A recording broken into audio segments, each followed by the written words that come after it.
Hey, this is Scott. So I'm going to do a simple video today comparing Excel versus R for some simple computations, some things that you can do effectively in each, and then some things that R really shines on. So, this is showing you some of the power of R. So I'm going to start off, by the way, I'm just going to use this. When I go into the environment, it sets the options to the default. And so I'm just going to copy the default right now into this variable called backup options. And there's that. So the first thing we're going to start with is some basic math, some very simple formulas, right? So you can see down in my lower display, I've got this expanded, but 16 plus 30, 46. You see that here in the lower panel. 16 minus 30. And so all you have to do for R is pretty much type in whatever formulas you want. Same thing for Excel, right? So if Excel 16 plus 30, all I have to do is put the equal in front of it. So equal in front of this as well. So these are all the same, very similar R and Excel. So there's that. Now this is kind of interesting. Let's suppose I want to do some exponentiation. So let's suppose my base is 2 and I want to create an exponent in 2 of 2. Then in Excel I just say b2 to the second, or the c power, right, to the exponent itself. So b12 to c12 to the power of x12. I'm sorry, to the power of c12. And then I get 4, right? So I'm just going to copy that formula down, and I'm just going to get numbs because I don't have anything yet. I'm going to stick with the same base, but let's do some fun stuff here. Let's see how big we can get with Excel. So let's start out with, say, 10. 2 to the 10th power is 1024. Most computer scientists know that. And then I can just get bigger. So let's just try some of this stuff. I meant to say 500. 500. That's a big number. All right, 3.3. 3.3 with 149 zeros behind it, essentially. That many trailing digits. So now, how big can I go? Can I go to 1,000? Ooh, sure did. 301 digits, right? So that is a huge number. Well, what about 1,005? Sure enough, Excel is still calculating. 1010. What if I went 10,200? I'm sorry, or 1050? No, that won't work. What about 1020? Yep. About 1030? Nope. I need to go down. I need to get smaller. 1025? No, won't go that. About 1022? No. Oh, yeah, it sure did. So I'm getting close. I'm converging on that number. 1023, 307, and 1024 is too big. And so, yeah, I mean, if you know the significant digits and everything for what we have here and the computations in Excel, let's see what R looks like. Okay, to the 1,000th. By the way, I'm just holding the control. This is RStudio, holding the control and hit enter, and there it is.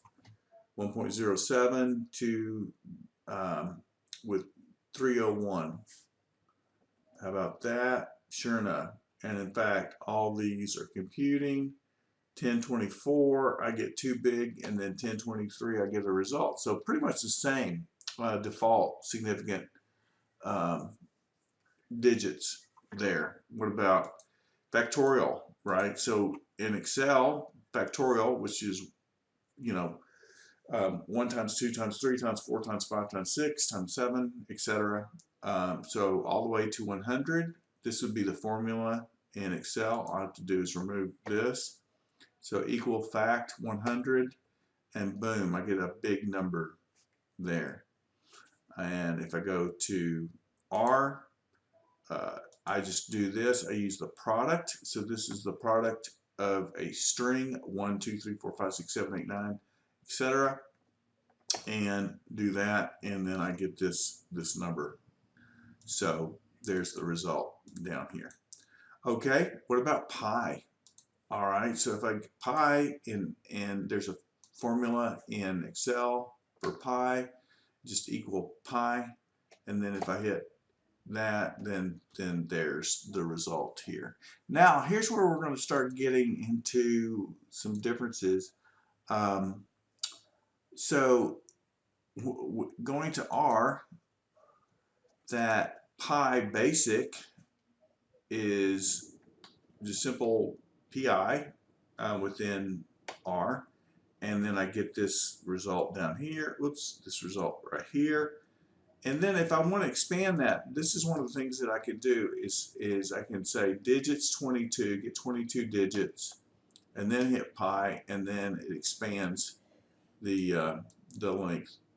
But if I really, I'm gonna set the options back now. That's what I did up front at the very beginning. So now I'm getting the options back to the default.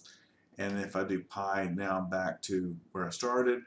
But what if I want to get real big? This is where you can create access all the different R libraries. So we're going to access this library right here, RMPFR.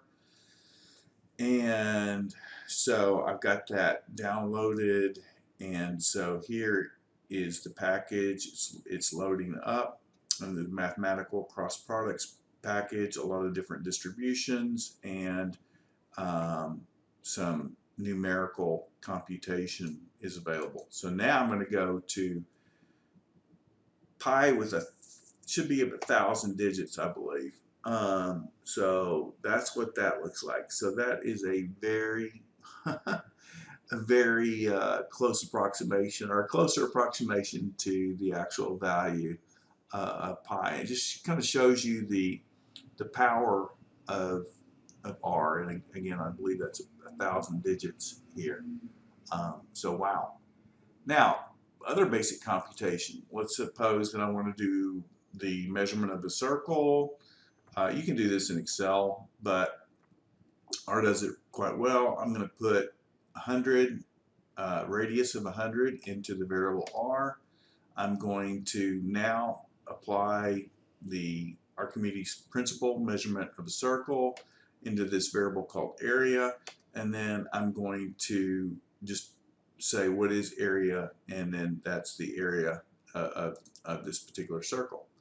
Now, surface of an area of a sphere, very similar, and then I can do that, and then I get this number right here. So this is the area of that same thing. So interesting. But you can go a lot more complex, right? You can create these different functions within R. We won't get into a lot of the nitty-gritty of that, but let's just look at some Fibonacci numbers, and I've got the definition right here. So the definition of the first two digits in the Fibonacci sequence is 0 and 1, and for each subsequent number is the sum of the two previous numbers. So in mathematical terms, the sequence f of n of Fibonacci numbers is defined by the recurrence relationship f of n is equal to f of n minus 1 plus f of n minus 2, starting with f of 0. Again, we said the first one is 0 and the second one is 1. So let's do the first 50. So what I'm going to do is I'm going to throw that into a variable name, and then I'm going to take that numeric, and if I want to look at what that is, I just set all these values to 0. And again, by definition, I said the first sequence is 0 and 1, so that's what I'm going to do here. I'm going to put the first value in, the 1, and 1 for the first two values. Okay? And then what I'm going to do is I'm going to create this. I'm going to do a loop, essentially. So for every third number in the length, and I'm going to compare. So I'm going to calculate what I set up here. So each subsequent number is the sum of the previous two, thus 3. And I'm going to just highlight that, hold Control, click Enter. Put that into the function, and then length 50, length, and then the Fibonacci numbers. So you can see here the first two, 1, 1. 1 plus 1 is 2. 2 plus 1 is 3. 3 plus 2 is 5. 5 plus 3 is 8. 8 plus 5 is 13. 13 plus 8 is 21. So this is some really interesting, there's a lot of interesting stuff done on Fibonacci numbers, and R is an easy way to calculate them. Everybody's familiar with prime numbers, so I'm not going to go into a lot of this. You can do a screenshot of what I've got here. You can replicate it. I'm using this built-in function sapply.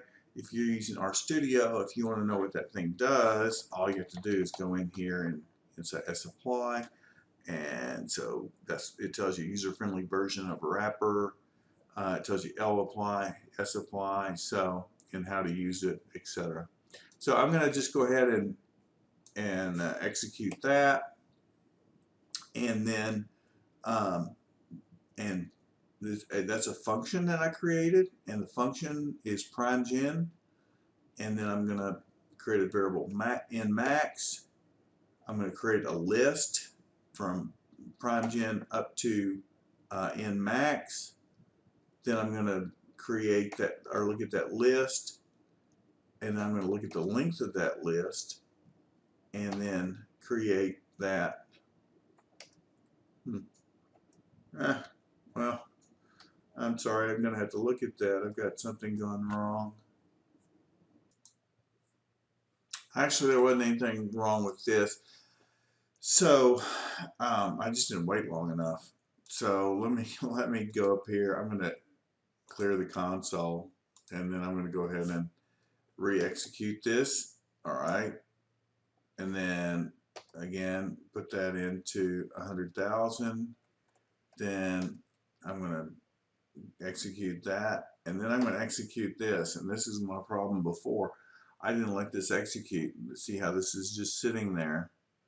If I give it a minute, it should execute, and then while we're waiting for that, this length of prime lifts just gives me the number of primes that exist between 1 and 100, 1 and 100,000.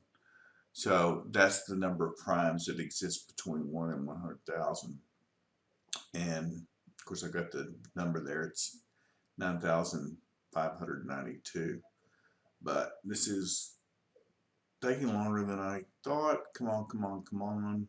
I may pause the video just for a second until it comes back. There it goes. It came right after I paused. But here are all the prime numbers, right? So 2, 3, 5, 7, 11, 13, 17, 19, 23, up and all the way up. And then again, if I look at the length, and there's 9,592. All right, so hopefully that was useful. Again, very powerful. R is really, really cool, and I hope you enjoy it.